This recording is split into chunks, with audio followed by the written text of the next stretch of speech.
नमस्कार, आपके साथ मैं हूं अभिलाषा पाठक। शुरुआत करेंगे अहम खबर के साथ। यूपी के डिप्टी सीएम केशव प्रसाद मौर्य ने राम जन्मभूमि तीर्थ क्षेत्र ट्रस्ट पर लगे जमीन घोटाले के आरोपों को नकार दिया है। केशव मौर्य ने कहा कि जिनके हाथ राम भक्तों के खून से रंगे हैं वो सलाह न दें। उन्होंने कहा कि ट्रस्ट सारे आरोपों की जांच करेगा और जांच के बाद कार्रवाई होगी।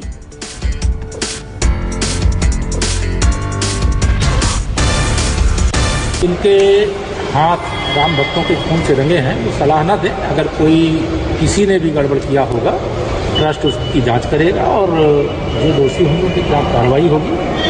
और रामलला का भव्य मंदिर निर्माण का काम चल रहा है, भव्य मंदिर का निर्माण का कार्य होगा और सलाहकार ना बने। तो जो साधु संत वहाँ पे मंदिर निर्माण जो ट्रस्ट है उसके साथ जुड़े हुए हैं और सबको विश्वास है कि कहीं अगर कोई गड़बड़ है उसकी जांच होगी। श्री राम जन्मभूमि तीर्थ क्षेत्र ट्रस्ट के महासचिव चंपत राय ने भी मंदिर के नाम पर जमीन खरीद में भ्रष्टाचार के आरोप पर प्रतिक्रिया दी है। उन्होंने लेटर जारी कर कहा है कि हम 100 साल से आरोप झेलते रहे हैं और ये आरोप नया नहीं है और पूरी तरीके से राजनीति से प्रेरित है। उन्होंने कहा कि राजनीतिक लोग भ्रामक प्रचार कर रहे हैं। तो आरोप लगते ही रहते हैं। मैं 100 साल से आरोप ही देख रहे हैं। हम लोग हम पर महात्मा गांधी की हत्या के आरोप लगे। आरोप से हम चिंता नहीं करते। आप भी चिंता मत करिए, आप खूब लगाइए। Yes, I accept, I ready, you also, you do it. आप अपना काम करिए, हम अपना काम करेंगे। ट्रस्ट का कुछ में कहना है इस बारे में? नहीं कहना, अभी स्टडी करेंगे। हालांकि लेटर जारी करने से पहले चंपत राय ने मीडिया से बात करते हुए इस मामले पर कुछ भी कहने से साफ तौर पर इनकार किया। उन्होंने कहा कि हम मामले की स्टडी करेंगे, इसके बाद ही कुछ कहेंगे। हालांकि उन्होंने इतना जरूर कहा कि हम पर आरोप लगते रहे हैं और हमेशा इसी तरह के आरोप हमारे ऊपर लगाए गए हैं। और दरअसल समाजवादी पार्टी के वरिष्ठ नेता और पूर्व मंत्री तेज नारायण पांडे ने श्री राम जन्मभूमि तीर्थ क्षेत्र ट्रस्ट पर जमीन खरीद में भ्रष्टाचार का आरोप लगाया है। उन्होंने आरोप लगाया कि 2 करोड़ रुपए में बैनामा कराई गई जमीन को 5 मिनट के अंदर 18.5 करोड़ रुपए में रजिस्टर्ड अग्रीमेंट कर दिया गया। और तेज नारायण पांडे ने पूरे मामले में दस्तावेज पेश करते हुए इसकी जांच सीबीआई से कराने की मांग की है। पहले तेज नारायण पांडे का आरोप सुनिए। राम जन्मभूमि तीर्थ ट्रस्ट क्षेत्र ने 18 मार्च 2021 को 7:15 पर एक रजिस्टर्ड एग्रीमेंट कराया है 18.5 करोड़ का। 18.5 करोड़ में 18.5 करोड़ रुपए में ट्रस्ट ने एक जमीन का एग्रीमेंट कराया और 7:05 पर जिस जमीन का ट्रस्ट ने रजिस्टर्ड एग्रीमेंट कराया है उसी जमीन का बैनामा 7:05 पे हुआ था 2 करोड़ रुपए में। जब बैनामा कराया गया, कोई भी जमीन बैनामा कराइए या रजिस्टर्ड एग्रीमेंट कराइए, उसमें गवाह लगते हैं। जब जमीन का बैनामा हुआ 7:05 पर, तो उसमें गवाह थे ट्रस्टी अनिल मिश्रा और अयोध्या के मेयर ऋषिकेश उपाध्याय। ये दोनों लोग गवाह थे उस जमीन के बैनामे में। जब जमीन का बैनामा करने वाले ने रजिस्टर्ड एग्रीमेंट ट्रस्ट को किया तो 18.5 करोड़ में तय हुआ और 17 करोड़ रुपया आरटीजीएस किया गया। और जब रजिस्टर्ड एग्रीमेंट हुआ तब भी उसमें गवाह ट्रस्टी अनिल मिश्रा और मेयर ऋषिकेश उपाध्याय थे। मैं भ्रष्टाचार का आरोप लगा रहा हूं कि ऐसी कौन सी वजह थी, उस जमीन ने 10 मिनट के अंदर ऐसा कौन सा सोना उगल दिया कि जिस जमीन का बैनामा 2 करोड़ में हुआ, 10 मिनट बाद वो जमीन 18 करोड़ की हो गई, 18.5 करोड़ की हो गई और 17 करोड़ रुपया आरटीजीएस किया गया। आम भक्तों के उस धन की बंडर बांट होगी, जमीन खरीदने के नाम पे इतना भ्रष्टाचार होगा तो मुझे लगता है देश में रहने वाले करोड़ों हिंदुओं का, हिंदुओं ही नहीं, देश में रहने वाले 120 करोड़ लोगों का अपमान है। और इन सब के बीच आम आदमी पार्टी के राज्यसभा सांसद संजय सिंह ने भी श्री राम जन्मभूमि तीर्थ क्षेत्र ट्रस्ट पर आरोप लगाए हैं। संजय सिंह ने आरोप लगाया है कि जो जमीन 2 करोड़ रुपए में खरीदी गई, उस जमीन को महज 5 मिनट के बाद 18.5 करोड़ रुपए में कैसे बेच दिया गया। संजय सिंह का आरोप है कि यह सीधे सीधे मनी लॉन्ड्रिंग का मामला है, लिहाजा सरकार इसकी ईडी और सीबीआई से जांच कराए। संजय सिंह का आरोप है कि जमीन के अग्रीमेंट और बैनामा के स्टैंप के समय भी हेरफेर की गई है। संजय सिंह का आरोप सुनिए। जो जमीन 2 करोड़ रुपए में खरीदी गई, वो जमीन 18.5 करोड़ में 5 मिनट के बाद ही कैसे खरीद ली गई। मुझे साफ तौर पे कहना है, ये मनी लॉन्ड्रिंग का मामला है, ये भारी भ्रष्टाचार का मामला है।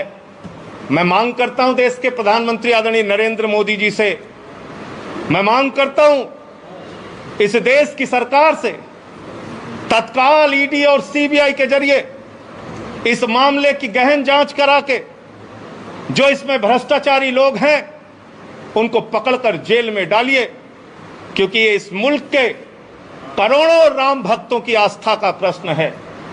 और एक अजीब बात है, एग्रीमेंट का टाइम और बैनामे का टाइम, एग्रीमेंट के स्टाम्प का टाइम और बैनामे के स्टाम्प का टाइम। जो जमीन बाद में एग्रीमेंट हुई, यानी बाद में बेची गई, ट्रस्ट को जो बेची गई, उसका स्टाम्प खरीदा गया 5:11 को शाम को, और जो जमीन पहले रवि मोहन तिवारी ने खरीदा, उसका स्टाम्प खरीदा गया 5:22 पे। ये आप समझ पा रहे हैं? रवि मोहन तिवारी ने जो जमीन हरीश पाठक से खरीदी, उसका स्टाम्प तो 5:22 पे खरीदा गया,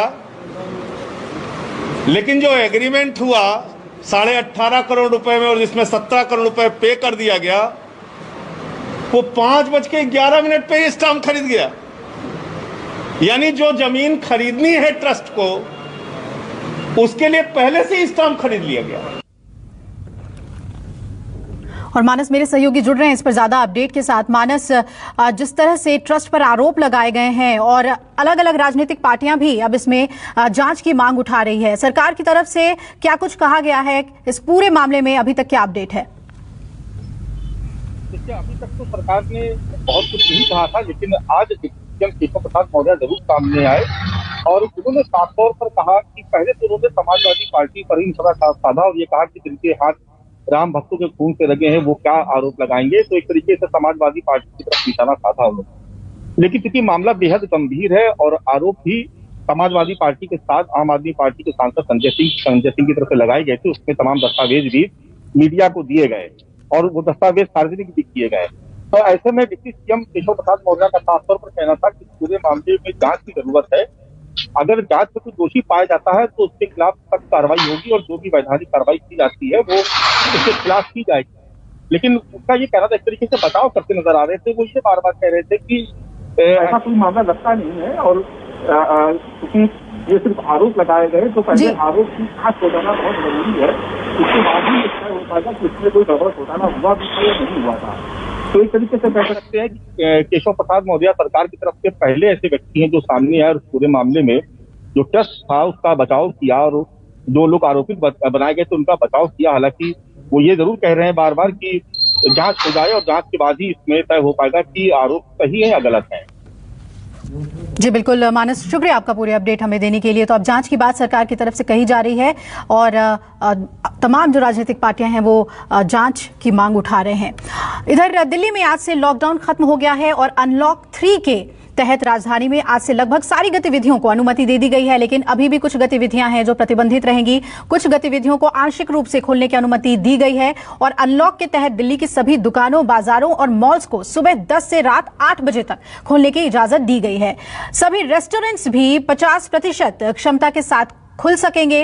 हालांकि अभी भी सभी स्कूल, कॉलेज, कोचिंग इंस्टीट्यूट बंद रहेंगे। सामाजिक, राजनीतिक, खेल कूद, मनोरंजन, एकेडमिक, सांस्कृतिक और धार्मिक समारोह जैसे कार्यक्रमों की भी अनुमति नहीं है। वहीं swimming pool, stadium, sports complex, cinema theatre, multiplex, entertainment park, amusement park, water park, banquet halls और auditorium, assembly hall, business to business, exhibition, spa, gym, yoga centre, public park और गार्डन बंद रहेंगे।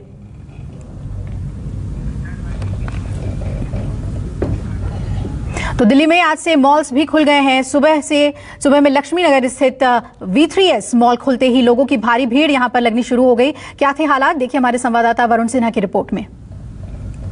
दिल्ली सरकार की अनलॉक की प्रक्रिया शुरू होने के बाद दिल्ली में मार्केट खोलने शुरू हो चुके हैं। मैं इस समय निर्माण विहार V3S मॉल के पास खड़ा हूं। आप देखेंगे कि यहां पर दुकानें खुली हुई हैं और आपको भीड़ भी नज़र आ रही होगी। पहले आप रोड की स्थिति देखिए कि आपको यहाँ पर इंतज़ार करते हुए लोग नज़र आ रहे होंगे, दूसरी तरफ ट्रैफिक है, गाड़ियाँ खड़ी हैं और ये तस्वीरें थोड़ा सा डराती भी हैं और समझाती भी हैं कि फ़िलहाल ठहरिए, समझिए, स्थिति को देखने के बाद ही घर से बाहर निकलिए। दिल्ली सरकार बार बार कह रही है कि रोज़गार ज़रूरी है, इसलिए दुकानें खोली गई हैं, आर्थिक रूप से मजबूत होना है, इसलिए जो है दुकानें खोली गई हैं और स्थिति समझने के लिए घर से बाहर तभी निकलिए जब बहुत ज़्यादा ज़रूरी हो। कहीं ऐसा ना हो कि पहले की तरह हालात हो जाएं। इसलिए दिल्ली के तमाम मार्केट्स में जो हालात और जो तस्वीरें देखने को मिल रही हैं वो थोड़ी चिंता भी बढ़ाती हैं। रोड पर ट्रैफिक जाम, दुकानों की स्थिति, वहाँ पर लोगों का जमा बढ़ा, ये समझाता है कि शायद लोगों को ये समझना होगा कि अभी के हालात पहले की तरह नहीं है। पहले वाली स्थिति आने में समय लगेगा। लॉकडाउन खुला ज़रूर है लेकिन ऐसा नहीं कोरोना ख़त्म हो गया है, इसलिए हालात को समझते हुए ही घर से बाहर निकले वो ज़्यादा ज़रूरी है। कैमरामैन साहिल के साथ वरुण सिन्हा, न्यूज़ 24 दिल्ली। लॉकडाउन में छूट के बाद आज दिल्ली की सड़कों पर काफी भीड़ देखी गई। तिलक नगर इलाके से हमारे संवाददाता राहुल प्रकाश की ये रिपोर्ट देखिए। राजधानी दिल्ली अनलॉक हुई है और जिस तरीके की तस्वीरें सड़कों पर है, मैं आपको पहले वो तस्वीर दिखाऊं। इस वक्त मैं तिलक नगर एरिया के पास हूं। यहाँ पे आपको ट्रैफिक जो है हैवी दिखेगा, यानी सड़कों पर भीड़ है, जाम की स्थिति है। ये मार्केट एरिया है, मार्केट खुलने लगी है, लोग आने लगे हैं। जिस तरीके से अब तक आपने देखा कि जो सड़कों पर कम लोग और ज़रूरतमंद जो थे वो दिखते थे, लेकिन अब पूरी तरीके से एक जाम की स्थिति कह सकते हैं। सड़कों पर लोग दिखने लगे हैं, लेबर जो है वो सड़कों पर बैठी है, वो इंतज़ार कर रही है कि काम मिलेगा, क्योंकि आज से काम शुरू है और ऐसे में ये इनका भी काम ज़रूरी है। तो सरकार ने तमाम कुछ पाबंदियों के साथ जो दिल्ली को अनलॉक किया है उसकी तस्वीर यही है कि फ़िलहाल ये सड़कों पर जाम है, लोग सड़कों पर ज़्यादा हैं, भीड़ जो है। और आई सीधा रुक करते हैं मनीष सिसोदिया के प्रेस कॉन्फ्रेंस की। जैसे खरीदी जा रही है, किसान ने अपनी फसल का पैसा दिया है, मजदूर ने अपनी मजदूरी दी है, सैलरी पेशा आदमी ने सैलरी काट के दी है, महिलाओं ने अपने बचत के पैसे दिए हैं, जो घरेलू महिलाएं हैं उन्होंने, सब ने अपनी अपनी हैसियत के हिसाब से, अपनी अपनी क्षमता के हिसाब से, मजदूर से लेके व्यापारी तक ने, सब ने अपनी बचत में से, बल्कि अपने खर्चे काट काट के भगवान राम का भव्य मंदिर बनाने के लिए राम जन्मभूमि ट्रस्ट को पैसे दिए हैं। उस पैसे से जमीन खरीदी जा रही है, किसी को कोई दिक्कत नहीं हो सकती है। लेकिन दिक्कत तब होती है जब यह पता चलता है कि इस जमीन को खरीदने में कितना बड़ा घोटाला हुआ है। इस जमीन को खरीदने के लिए, भगवान राम के मंदिर बनाने के लिए चंदा देने वाले लोगों के साथ विश्वासघात किया जा रहा है, तब दुख होता है। यह जमीन का दूसरे कागज, तो जमीन रवि मोहन तिवारी और सुल्तान अंसारी से राम जन्मभूमि ट्रस्ट ने खरीदी, उसके ये कागज हैं। अब रवि मोहन तिवारी और सुल्तान अंसारी ने ये जमीन किससे खरीदी, ये उसके कागज हैं। दिलचस्प बात यह है कि 7:15 बजे राम जन्मभूमि ट्रस्ट ये जमीन रवि मोहन तिवारी और सुल्तान अंसारी से खरीदता है और उसके 5 मिनट पहले 7:10 पे रवि मोहन तिवारी और सुल्तान अंसारी ने यह जमीन हरीश पाठक और कुसुम पाठक नाम के व्यक्तियों से खरीदी। लेकिन यह जमीन उन्होंने 18.5 करोड़ रुपए की जो जमीन जो राम जन्मभूमि ने खरीदी, 18.5 करोड़ रुपए की जमीन, यह उससे 5 मिनट पहले केवल 2 करोड़ रुपए में खरीदी गई। 5 मिनट के अंदर अंदर हरीश पाठक और कुसुम पाठक ने 7:10 पे ये जमीन रवि मोहन तिवारी और अंसारी जी को बेची 2 करोड़ रुपए में, और 2 करोड़ रुपए की ये जमीन रवि मोहन तिवारी और सुल्तान अंसारी साहब ने बेच दी 18.5 करोड़ रुपए में राम जन्मभूमि में मंदिर बनाने के नाम पे। ये 18 करोड़ रुपए लोगों के राम जन्मभूमि का मंदिर बनाने का चंदा में से दिए गए। यह दुख होता है। 5 मिनट के अंदर अंदर 2 करोड़ रुपए की जमीन 18.5 करोड़ रुपए की जमीन बना के ट्रांजैक्शन की गई। और घपला देखिए, बेशर्मी की इंतहा देखिए, चंदे में चोरी की, आस्था में चोरी की, कि दोनों ही ट्रांजैक्शन में गवाह हैं राम जन्मभूमि के मेंबर, ट्रस्ट के मेंबर अनिल मिश्रा जी और अयोध्या के मेयर ऋषिकेश उपाध्याय जी। दोनों ट्रांजैक्शन में जब यह जमीन 2 करोड़ रुपए में खरीदी गई 7:10 पे, तब भी गवाही अयोध्या के मेयर और राम जन्मभूमि ट्रस्ट के मेंबर ने दी। और जब ये 2 करोड़ की जमीन 5 मिनट के अंदर अंदर 18 करोड़ की बना के राम जन्मभूमि के लिए खरीदी गई, तब भी वही दोनों गवाही दे रहे हैं। दोनों को पता है कि अभी 5 मिनट पहले ये 2 करोड़ रुपए की जमीन खरीदी गई, जो अब 18.5 करोड़ रुपए में दोबारा से ट्रांजैक्शन हो रहा है। जमीन खरीदने में किसी को दिक्कत नहीं है। जैसा मैंने कहा कि मेरे को भी खुशी होती है, हम सबको खुशी होती है कि भाई भगवान राम का शानदार आलीशान मंदिर बनेगा, लेकिन दुख यह है कि जो लोग, देश भर के लोग आस्था से चंदा दे रहे हैं, उस चंदे में हेरा फेरी करके 2 करोड़ रुपए की जमीन 18.5 करोड़ रुपए में खरीदी जा रही है। 7:10 पे जो जमीन 2 करोड़ बिकती है, 7:15 पे उसी जमीन को लोगों के चंदे से 18.5 करोड़ रुपए में खरीदा जाता है। 5 मिनट के अंदर अंदर 5 लोग 5 मिनट के अंदर अंदर 115 करोड़ हिंदुओं के साथ विश्वासघात करते हैं। दुख इस बात से होता है। ये दोनों दस्तावेज गवाह हैं कि कैसे 5 लोगों ने मिलकर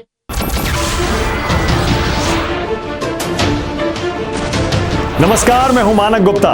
अगर आपको हमारा ये वीडियो पसंद आया हो तो इसे लाइक और शेयर जरूर करें, और हां, हमें सब्सक्राइब और फॉलो करना ना भूलें ताकि आप देश और दुनिया की कोई खबर मिस ना करें। तो जुड़े रहिए हमारे साथ और देखते रहिए न्यूज़ 24।